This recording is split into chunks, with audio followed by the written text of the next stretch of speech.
I just spent weeks watching the rise and fall of Nature Boy and Carbonation on YouTube, a docuseries put together by Hood Horrors. Shout out to Hood Horrors because the host, the producer, I don't know his name, but he did a fantastic job on. It's 46 parts. 46 parts with a couple of bonus episodes thrown in. And it's all about one cult. It wasn't a long time that this cult was a thing. Things moved pretty rapidly from start to finish, but my goodness, the things that the human brain can be drawn to, it's totally fascinating. I've got some explaining to do. Let's get into it.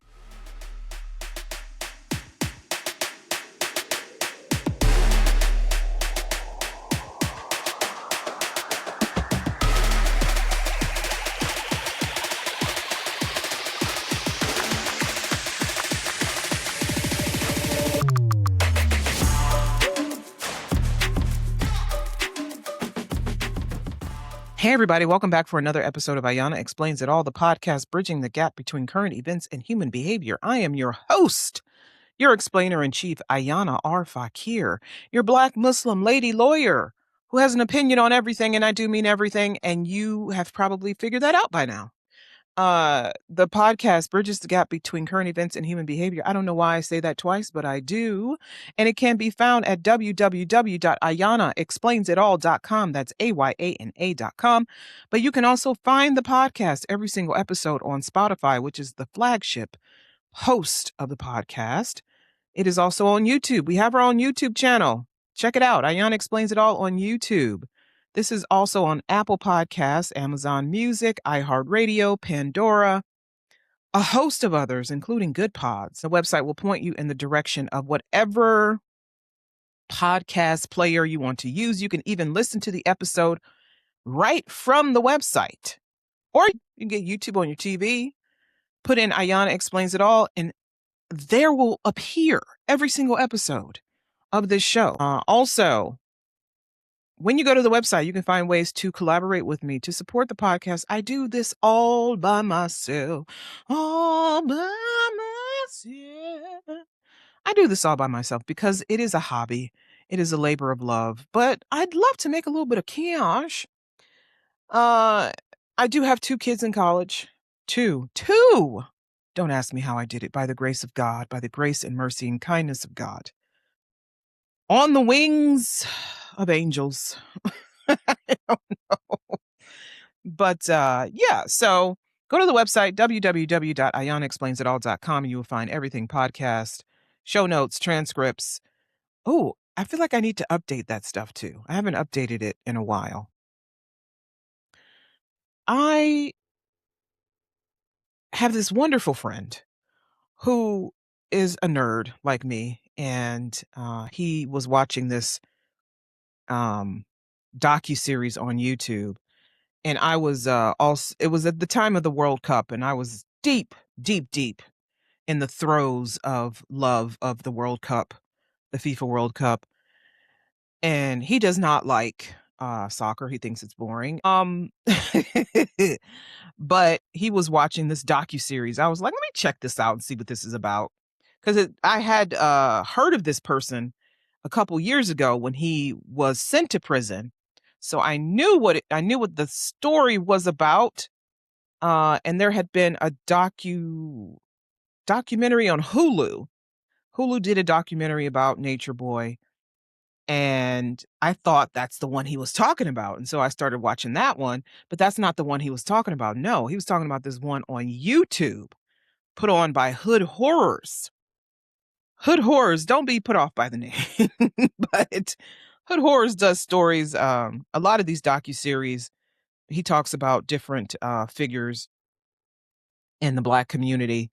The entire thing is very well put together. Like, he uses for the Nature Boy docuseries, he used all of the footage from their online adventures, because Nature Boy, Eligio Bishop, during his time as cult leader, insisted on live streaming nearly every piece and part and bit of time he spent going from country to country with this band of idiots. These people are idiots. They live streamed everything. I forgot the name of they didn't do TikTok. They did some other kind of live streaming app, but they were on social media, live streaming everything. Legio Bishop, who is currently serving time for the rest of his life in the state of Georgia, life without parole for sex crimes, sex abuse, sexual assault, revenge porn, etc. He is, in fact, right where he belongs. I don't want anybody feeling sorry for this person at all. I feel like when people look at this man, because I don't know, he looks like somebody who used to be good looking. But once you learn about all of the things that he's done and all of the things that he's made other people do, his looks fade. You know how you see somebody, yeah, maybe but then you think about what they've done, and then whatever beauty they had just completely fades away, completely fades. And this man is a disgusting, deplorable person. And he had a pretty rough childhood. His father was significantly older than his mother when he was born. And he ended up in foster care, and he was abused in foster care. He would go from home to home, and he was living with his sister at a time. At some point, he needed to make money. He opened up his own barbershop, but he was also doing gay porn and stripping. He was also sleeping with women. So yeah, bisexual. He had children, but he was making stripping and porn was how he made his money when he wasn't cutting hair. That's not the problem. This man decided that he wanted to live a very natural life, a natural lifestyle off in the woods, and he wanted to take other people with him. So, if I remember correctly, they ended up in Costa Rica. They ended up in Mexico first. And he's recruiting people to go with him. Not just any kind of people. Young, impressionable people. People who really didn't have any direction, so to speak. They had attachments. Some of these people had children. Some of these people had spouses. But they would watch him online and they would be completely enamored with his presence, his beauty, his handsome face, and the words that he was using. He was talking about doing things all natural, going back to the earth, being in the woods, living off the grid, living off the land, growing your own food, and eating all natural, and just drinking water, and eating fruit, and putting your hair in locks, and wearing loincloth out in the woods, living in a tent. And so he takes people with him, and they end up in Mexico. These people are literally being manipulated from day one by this man. At first, it's like, okay, they really want to connect. They really want to connect with the message. They really want to be a part of the whole back to nature thing. And then it becomes more of he's using these people. He's using them, number one, for money, and number two, for sex. For sex. He's sleeping with the women. He's passing the women around. He was probably sleeping with the men too. Again, he was bisexual. He's got people living in tents. He lives in a house. Some people live in tents in the backyard behind the house in Mexico. He's using these people. This one man gave him, I think he said he had an inheritance. I think it was $30,000, or was it $300,000?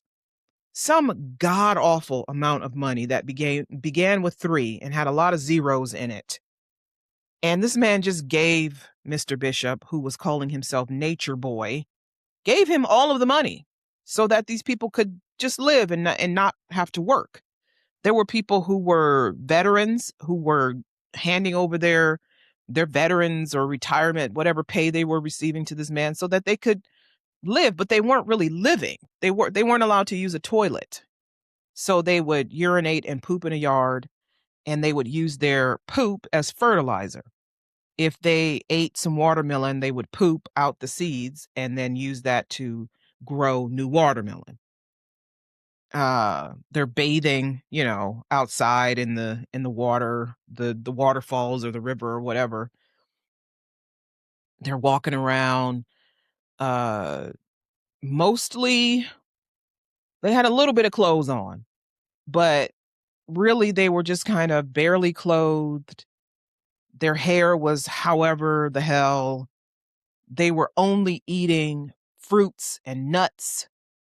There were times when Eligio Bishop because eventually he would take a lot of the women as his wives.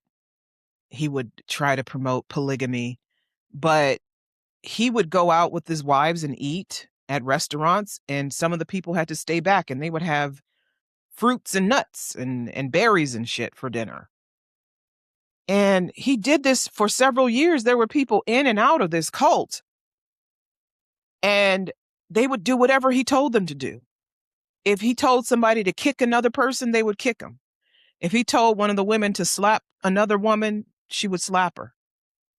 If he told a woman to have an abortion, she would have an abortion. And I don't know, I don't know how he did this, except that he had complete control over their mind. But they were willing to allow it. They were very open, very ripe, so to speak, to have this man control their thoughts and their beliefs. They were calling him God. He was calling himself God, calling himself the Messiah. Eventually, he started calling himself 3 God, and he was just walking around beating his chest, calling himself God and the Messiah, and he's the living embodiment of the Messiah. And they leave Mexico and they go to Costa Rica, and then they come back to the United States, and they're in Georgia, and that's when things starts to fall apart for him. But it also gets extremely weird. Like, not even like quirky, cute weird, like dangerous, crazy weird. And he starts, having a bunch of different women as his wives, and women are in and out. They're leaving, they're coming back, they're leaving, they're coming back. They're marrying this guy and this guy and this guy. And they're all living in a house together. And all of the money that he's getting is from his online stream at this point. At that point, when he's in Georgia, that's where he's getting all his money from. But also, the women in the group are co-signing houses. And all the money he's getting is from scams, PPP loan fraud, bank fraud. He's using his stream money. And that's how they're living. They're living on money they didn't make, or money they did make because people were giving them money. People were giving them money, not just money from watching, not just the money he was making from the stream. People would be cash apping this man and his disciples, his wives, money. And these people would be online begging, I can't feed my kids.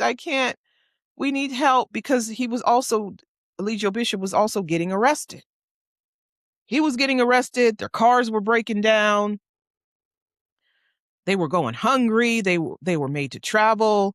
They had tried to get on a plane one time to come back to the US, and they were told they smelled so bad. That was the other thing. They didn't bathe. Like, they would go rinse themselves off in the river, but they didn't actually wash their human body. And I'm watching all of the footage that Hood Horrors put out into these different parts. Remember, 46 parts. He included the trial, because the trial was televised as well. But this man is on camera admitting that he sexually abused children, that he physically abused women. He shows himself physically abusing women and sexually abusing women, admitting to sexually abusing women. Now he'll say, no, that's not what happened. He's on the phone from the prison saying, no, they were all willing participants. But when you watch this, there's coercive control is a form of abuse. And it's also a way that sexual assault can happen. So even if a person seems like they are consenting, they're not really consenting because they've lost the ability to consent because they're being coerced into having sex with a person. He employed a lot of that, but he was also very physically abusive with these women and the men too. A part of the punishment was people had to stand in a corner. He would make people stand in the corner.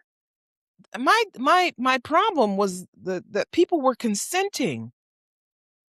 People were consenting to this. They were allowing this to happen.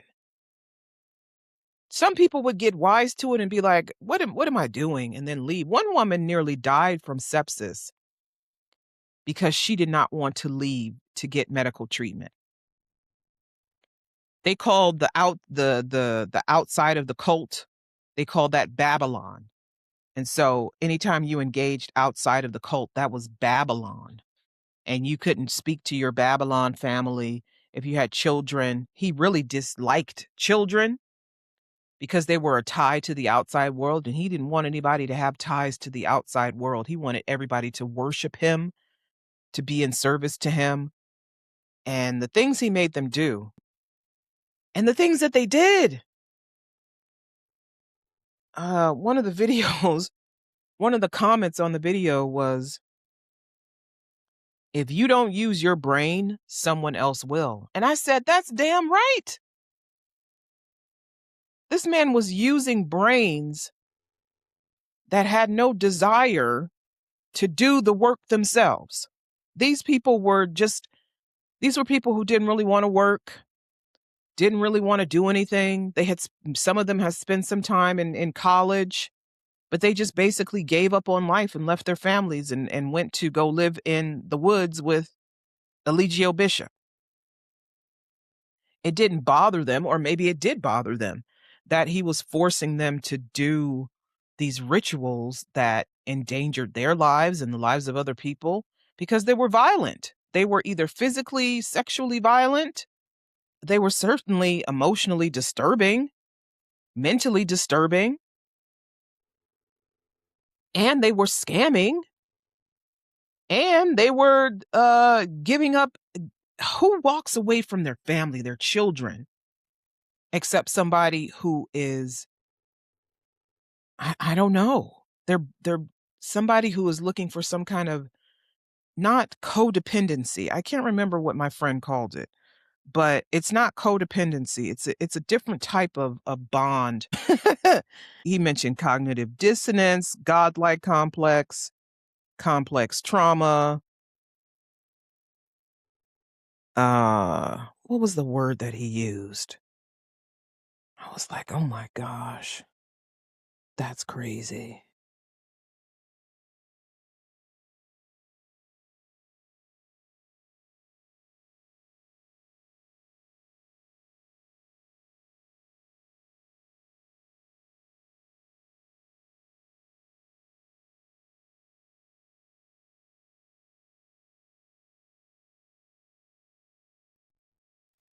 Symbiotic dysfunction. That's what he called it. A symbiotic dysfunction. He said it's a total loss of individual identity compared to codependency. So you completely lose yourself in the person, and your emotions depends on their emotions. Symbiotic dysfunction. And that's what it was. It's a symbiotic dysfunction. That's why people would leave and come back leave and come back, leave and come. There was one person who left something like 7 or 8 times and would come back. But the symbiotic dysfunction describes a dysfunctional relationship or state where two entities, whether psychological, interpersonal, or biological, are locked in a mutually dependent yet harmful cycle. Like the women who stayed in this cult, because there were women who stayed through the trial, through him being sentenced to life without parole, they're in that symbiotic dysfunction with him. There are still 2 women from the original group who are still pulling for him and saying that he's not guilty because it's a malicious prosecution is what she's arguing. She did her own little docuseries. Can't remember which one. It was Efru. She did her own little docuseries laying out her entire case. It makes absolutely no sense from a legal standpoint, but good luck, sis. She's one of the ones who were participating in the physical abuse. And I'm watching the footage of the trial and I'm listening to these women testify. The women who are still in the cult, still supporting him, still calling themselves his wives. And they're lying under oath. They're lying under oath. Their statements don't match what actually happened. And you can see what happened because they live streamed everything. Everything is recorded. Everything. And these women lied. They lied for him. They lied about they didn't call them their movement. Of course, they don't call it a cult. They call it a lifestyle, a way of life, whatever the case. They were abused. They were manipulated. And they were forced to abuse each other. They were forced to abuse each other. It's one of the most fascinating things that I've seen in a long time. Not fascinating in a good way, fascinating that all of these humans just said, fuck it, I just want to be under the spell, under the control of this person. They didn't even know who he was. They didn't know who he was. They didn't know where he came from. They didn't know that he had done gay porn and that he was a stripper and that he had, there were accusations that he had STDs. And apparently a lot of the people in the group had STDs and they're all passing the STDs around each other because they're all having sex with each other. But these people didn't know who this man was and they followed him into the woods. They didn't know who he was and they followed him into the woods. How many times do we see this from people on the internet? We don't know these people. Some of these people are just playing a role for content creation. But you will see other, they'll have followers, quote, followers who follow them. All of their posts, they comment on all of their posts. They'll even make, their own posts about the person. They're commenting on everything that this person does. They're on every live stream. They're sending them gifts and money. You don't even know these people. You don't know them. You don't know them. But everything they say is, oh, yes, I totally agree.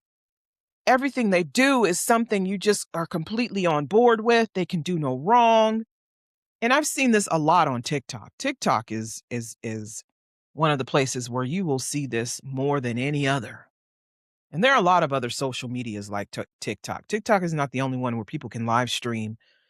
People are essentially live streaming or recording everything that they do with their families, everything they do from day to day. Or they're getting on the internet and they're making videos where they're just being really deep. They're being very deep and thoughtful and insightful.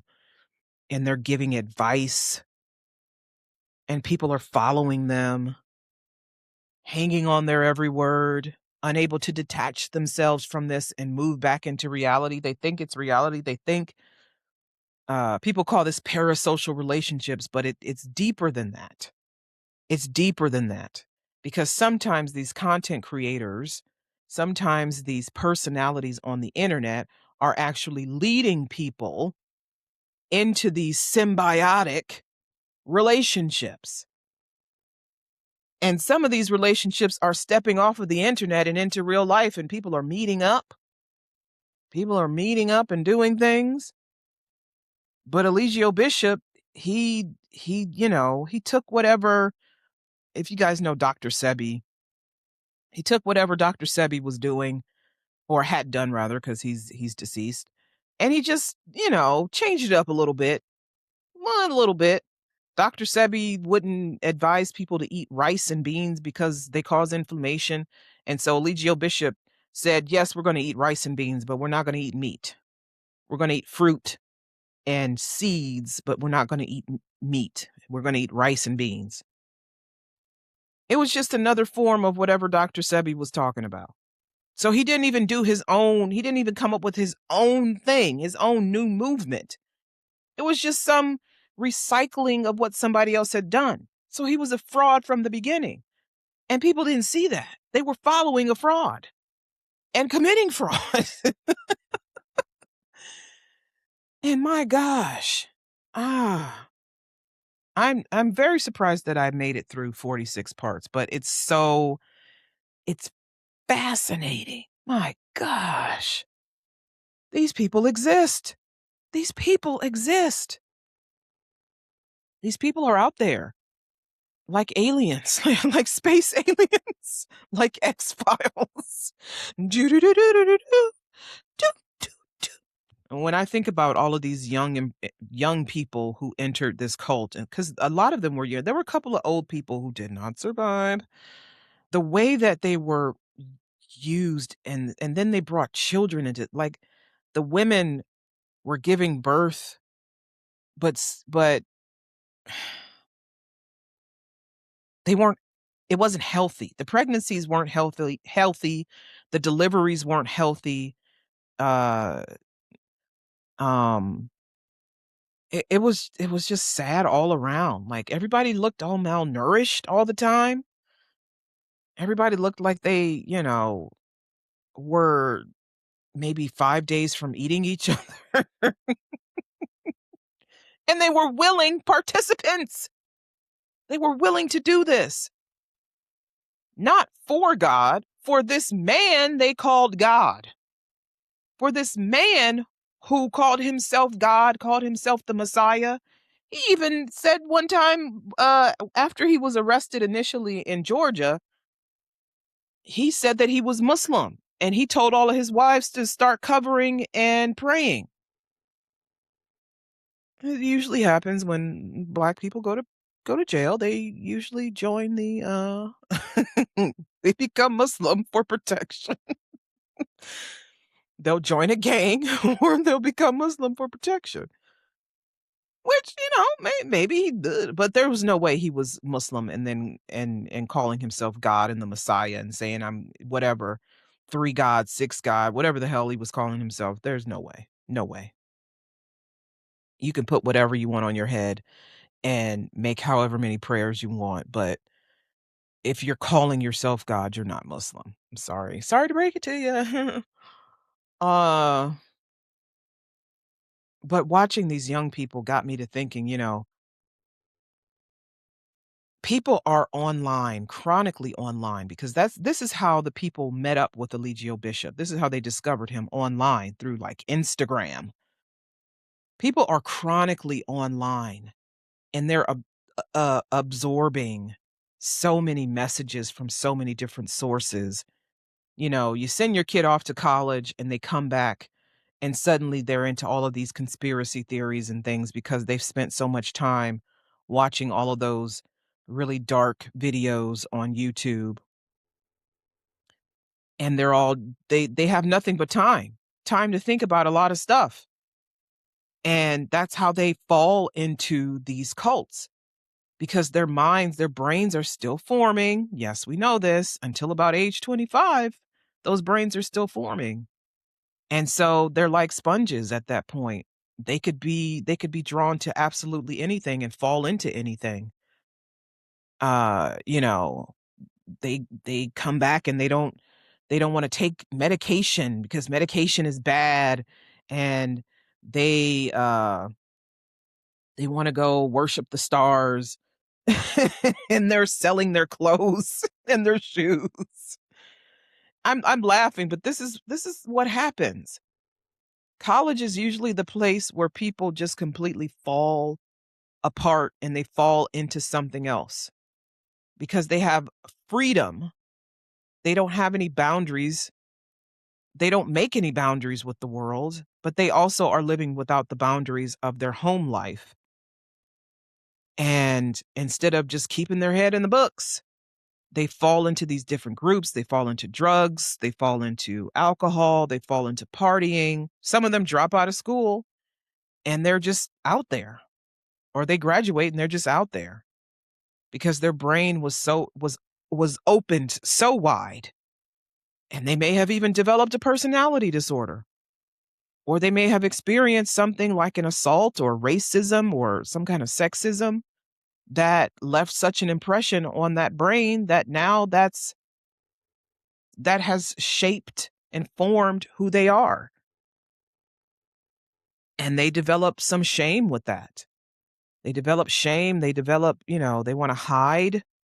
They aren't able to cope. A lot of kids go to college and they develop anxiety disorders, depression, depressive disorders, eating disorders, and the thought of having to compete with people who are just as talented or maybe even more talented than they are, it's insurmountable. It's incredible for them. They can't do it. They can't cope. The thought of having to compete with other people, it envelops them and they cannot cope. And so, yeah, to a brain like that, absolutely. Hell, join a cult, 100%. Go belong. They're looking for somewhere to belong. So they find somewhere to belong. They find somewhere to belong. They listen to somebody who makes them feel important or like they are a necessary part of something. Like Eligio Bishop made these people feel like he couldn't live without them, like their little society, their carbon nation would fall apart if one of them left. Please don't leave. Don't go. Don't leave. We're nothing without you. We need you. You're the glue. You're the whatever. And people believed it. But also he would, sometimes make them feel special. And there are people who are out there who are looking to belong and feel special and have a family. And that's what this cult gave these kids. There were some kids who were just, they just woke up and left their family, left their house and just flew off. And that was that. And their families couldn't find them. This one girl, her father flew into Costa Rica to look for her. These people were being isolated from their families. That's another trick of an abuser, to distance the person from their loved ones, to convince them that their loved ones or the life that they left behind is bad for them. And the fact that people would look at this man, Eligio Bishop, and still follow him, even though he's been accused and found guilty of some heinous crimes, does not surprise me. It doesn't surprise me. There are some people who, no matter what, there are some people for us who, no matter what they do, they can do no wrong. No wrong. That's because a lot of us have lost the ability to be objective with things that we love. We can't see both sides. We don't see any side with the person we love. This is how people treat Donald Trump. This is all how, some men who follow the Tate brothers, that's how they treat the Tate brothers. They can do no wrong. There were men protesting outside of the jail where the Tate brothers are being held in Miami-Dade County in Florida, protesting free the Tate brothers, free them, ahead of their bail hearing. They're being held on charges of, I believe, sexual assault, sex trafficking. There are men protesting outside of this jail saying, free the Tate brothers. They've done nothing wrong. Free them. Free them. These are young people who are siding with sexual abusers, rapists. How does this happen? How does this happen? Is it the case that these people are raised to believe that sexual assault is okay, that rape is okay, that coercive control is okay, that coercing a woman into having sex with a man is okay, that manipulating people is okay, that taking whatever you want from people is okay, that taking advantage of people is okay? Were they raised to be sociopaths? Were they abused as children? Like, how do people turn evil? How do they turn into cult leaders who are abusing people? How do they turn into rapists and sex traffickers? People who think that kind of behavior is okay. How does that happen? And how do they get people to follow them? They're not giving these people money. It's not like Eligio Bishop paid these people to follow him. They paid him. They paid him. Like, what you're paying to be manipulated? You're paying to be mistreated? Are these hearts sick? Are these brains sick? These people were, I won't say they were in their right mind, but they seemed competent. They certainly convinced police long enough. The police would be called to the various homes when these people were in Mexico and Costa Rica and in Georgia. The police would come out. And the cult members were very good at convincing police that everything was okay. Everything's fine. Nobody's being abused here. Everything's okay. Everything's great. Look, come in, look around. Everybody's okay here. They could have had a big fight the night before, but when the police show up, everybody's like, okay, be cool, be cool. You really don't know what time people are on. You don't know what people have been through. You don't know who people are. You don't know people. You don't know people. And when you find out who people are, why do you continue to follow them if you find out who they are is someone evil? Like, what drew people to watch these online streams of Nature Boy and Cult and Carbon Nation? What drew people to watch these streams every single day, all day, and send these people cash apps, send this man money? What was the draw? Because not everybody who was doing this was trolling. Some of the people they were enamored. They were in love, right? One of the the TikTok panels I participate in, uh, people literally come into the TikTok live space because they're in love with the host. They are enamored with the host. He could say anything. He could say, go jump off a bridge and take your children with you. They would do it.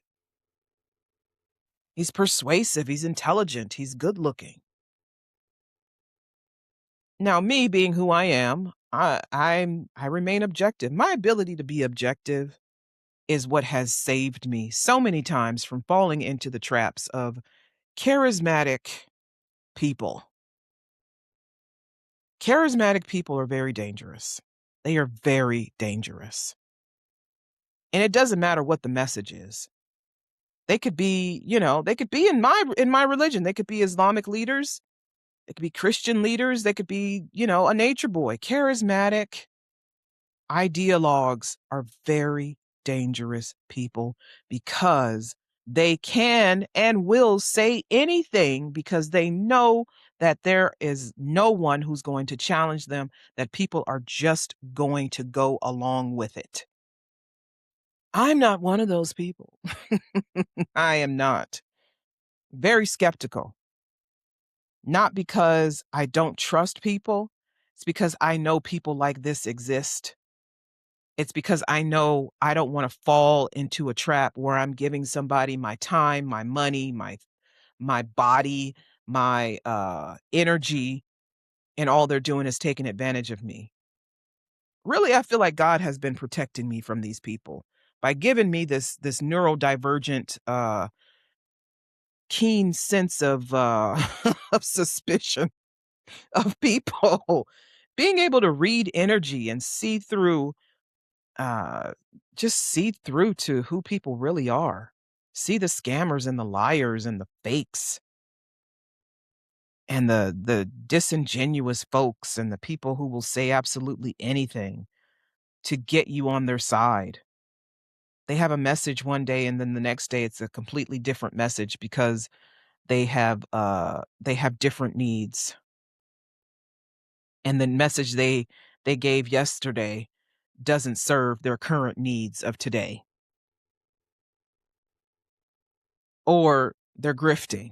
You get a lot of grifters on social media, a lot of grifters, a lot of people who will appeal to you for money and time just to use you, just to see what they can get from you. They've always got a story, a sad tale, or, give me some money so I can help somebody, or I need new tires on my car, or I need this, I need that, and they'll put it, they'll disguise it as mutual aid. This is a mutual aid request. Or people will pretend to be for or against something political or social just to get people on their side so people will send them money and send them gifts. Like on TikTok, you can send people gifts on their live streams and on their posts.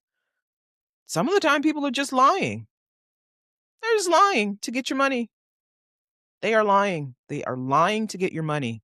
A lot of people go to TikTok to laugh and lie. As a matter of fact, that's the running joke. There's a lot of grifting, a lot of grifting, a lot of pretending, a lot of lying. And you have to be the wiser. You have to be skeptical.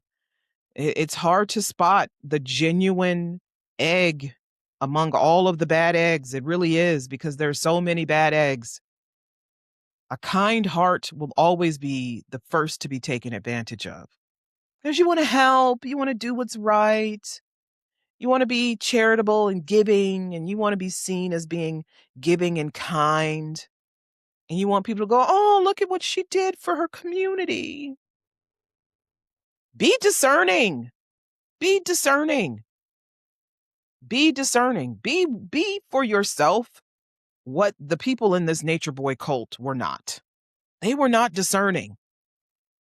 They were not caring for themselves. They did not love themselves. They didn't respect themselves. Hell, some of them had kids and didn't respect or love their kids. They just left their kids to whomever to go live out in the woods and shit out watermelon seeds for an idiot who was raping women. Be discerning. Care more about yourself than you do about some other person. I feel like people really put this Eligio Bishop character before themselves all the time, before their own health. Why would you do that to yourself? Why would you put your own health in jeopardy for a human? You're signing over your veterans benefits and your inheritance and your, whatever you got in your bank account, you're cleaning it out and giving it to this person for what? You're trying to buy your way into heaven? You're trying to buy some heaven on earth? Let me tell you, you can't. You got to suffer just like the rest of us. And if you're on the internet and you're giving your money to somebody who already has money, stop. Why are you giving your money to celebrities? And if you're trying to impress somebody by handing out hundreds of dollars to them, stop. Stop. Don't give your time, your money, your body, your brain power, your emotions, your energy to anyone who hasn't earned your trust and your respect. And I mean that for real. Who is worthy of your respect? Not everybody is. And certainly not somebody who has shown you that they're only going to abuse you and use you, that person is not worthy of your respect. Be discerning in who you trust. Be discerning in who you get.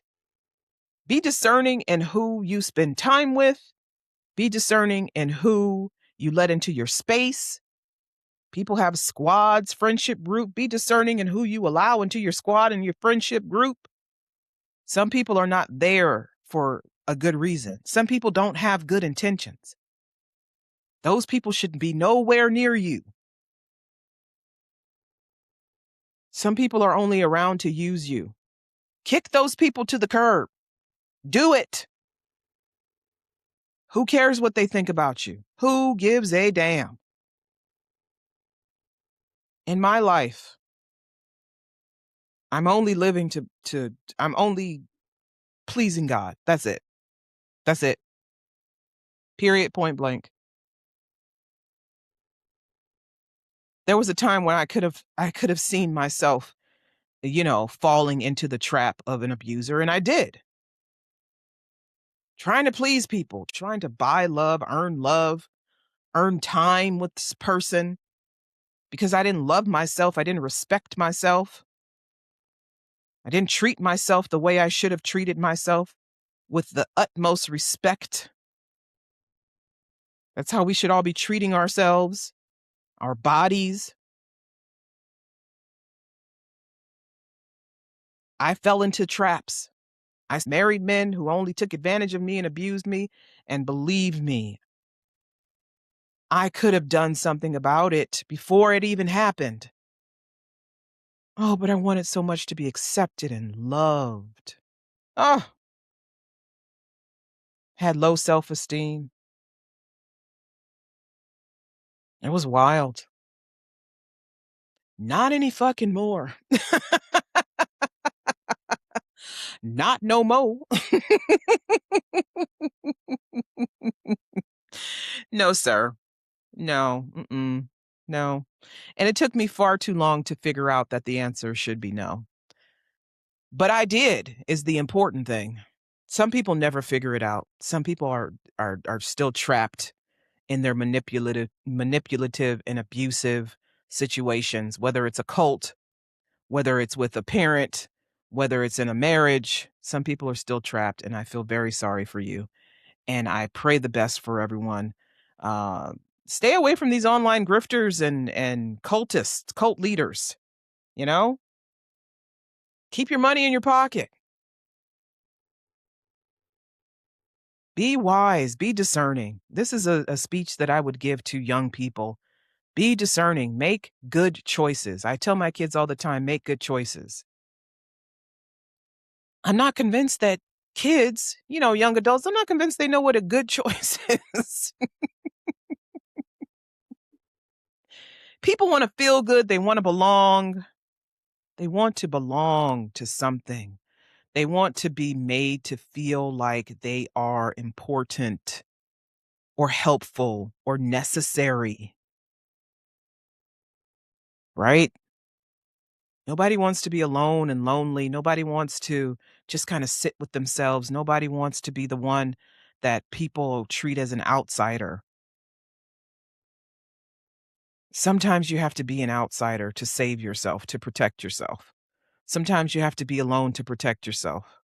Sometimes that alone, that loneliness, that's protection until you find the right people to spend time with, the right people to give your time to, the right people to form bonds with, until you find somebody who makes sense, not somebody who's going to use you and abuse you. Until you find that, it's okay to be alone. It's okay to sit by yourself, go read a book, listen to a song on the radio, write a poem, go roller skating, go pick some flowers, go pet some dogs and cats at a pet store. Go write down different types of trees, bird watching, go to a movie, go for a drive, go to a restaurant, have a meal, scrub your floors, wash your clothes, watch something on the Hulu or the Netflix or even YouTube. It's a docuseries on there, 46 parts. You watch it, you'll never be the same again, I guarantee. And this has been Ayana Explains It All, brought to you by Facts, Figures, and Enlightenment. Take care, y'all.